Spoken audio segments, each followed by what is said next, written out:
We must watch. We must pray. In the sanctuary, we have all kind of people. They might be smiling, but they might not be smiling on the inside. Worshiper, praise leader, musician, went home, jumped 6 feet to their death. Because we were not watching and we were not praying.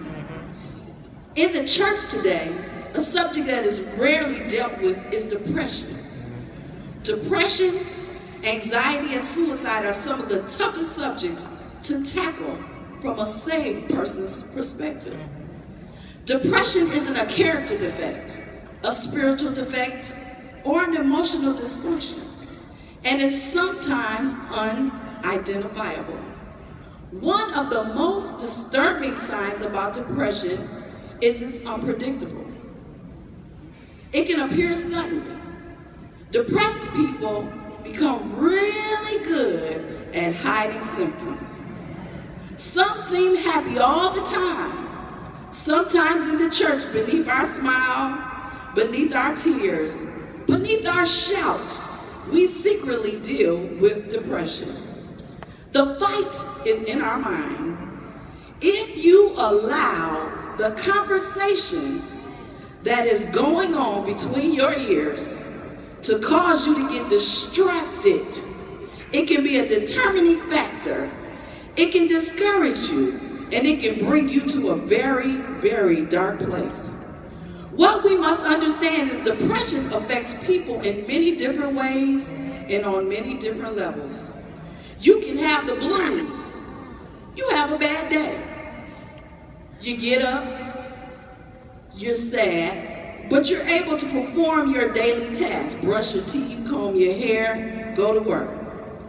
But when it becomes extreme, when your bad day becomes perpetual, it's ongoing, you don't want to get out of bed, you stay there for weeks, depression becomes a stronghold. And that's when we have to pray and cast the devil out. This is when you need to become concerned. It doesn't mean you are a bad person or a sinful person. It could just mean you need to talk to someone or need some medication for stabilization.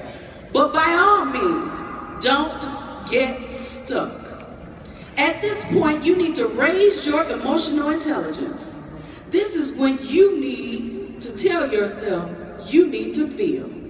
When you allow yourself to become isolated to the feeling of joy, there is a problem.